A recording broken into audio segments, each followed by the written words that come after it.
Take a look. This is Mariachi Plaza in Los Angeles. A recent surge in raids by Immigration and Customs Enforcement sent a shockwave of fear across the city.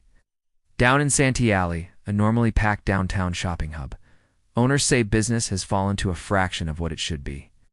At the city's huge produce market, a vendor who used to make $2,000 on a good day is now lucky to clear $300. Families are dealing with incredible stress, changing their daily routines just to feel a little safer. Think about this. Parents are now scared to go to their own kids' school graduations. For the first time ever, he's had to throw out piles of rotting fruit. One worker put it into words that stop you in your tracks. When you leave your house, a stated goal from federal agencies is to target and remove dangerous criminals from the country. The real question is what comes next. Drop your thoughts in the comments. If you feel like this is a story that needs to be heard, please share this video. And for more deep dives like this one, make sure you're subscribed. How does a community start to heal from this? How do you rebuild the trust and the simple feeling of safety that's been so completely broken? And ICE officials have made it clear they aren't going anywhere and that their operations will continue. You don't know if you'll return home. You risk everything to go to work, but you also risk everything if you don't. That's the impossible choice thousands of Angelenos are facing every single day. And it's the same story everywhere. Restaurants that were once booked solid are now nearly empty, turning some of LA's most vibrant neighborhoods into ghost towns. The data from recent raids shows that more than half of the people arrested had no criminal record at all. But the real story is about how quickly the soul of a community can be silenced. The raids might be temporary.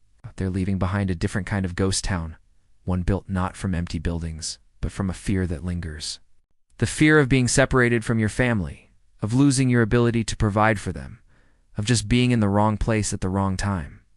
For them, this doesn't feel like a targeted operation against criminals. It feels like a siege. Los Angeles County Supervisor Hilda Solis calls the devastating economic impact collateral damage that needs to be seriously looked at. But for the people living through it, it just feels like punishment. It's supposed to be alive, bursting with music and people. It's a lack of workers. But the deeper one is about the fear. It's a heavy, corrosive feeling that now hangs over entire neighborhoods. Places like Van Nuys Boulevard, usually bustling hubs of community life, are now strangely quiet. And that's not an exaggeration. It's the new reality for millions of people.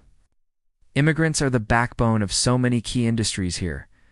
They're the cooks in LA's $30 billion restaurant scene, the hands that power the garment district, the crews on construction sites. LA County is home to as many as 900,000 undocumented residents. And when they're too scared to even leave their homes for a paycheck, whole industries start to seize up. One shop owner in the garment district said it best. It's like everything was paralyzed. A lot of people don't want to come for fear they'll get nabbed. But today, it's quiet, eerily quiet. On a day that should be filled with families and celebration, the streets are almost empty. The surreal silence might remind you of the early days of the pandemic lockdowns, but this isn't a virus. This is fear. This is what happens when an entire community is driven indoors. You feel the change first in the economy. It's a sudden, brutal collapse that business owners are calling devastating. But it's not just about a lack of customers. The empty storefronts tell one story.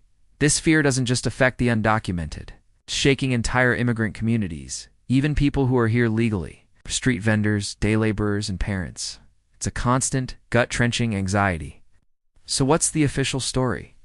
But local leaders and the people living here see a huge gap between that official narrative and what's happening on their streets. So you have these empty streets, silent plazas, and shuttered shops. The quiet streets are just a symptom. We want to know what you think about this.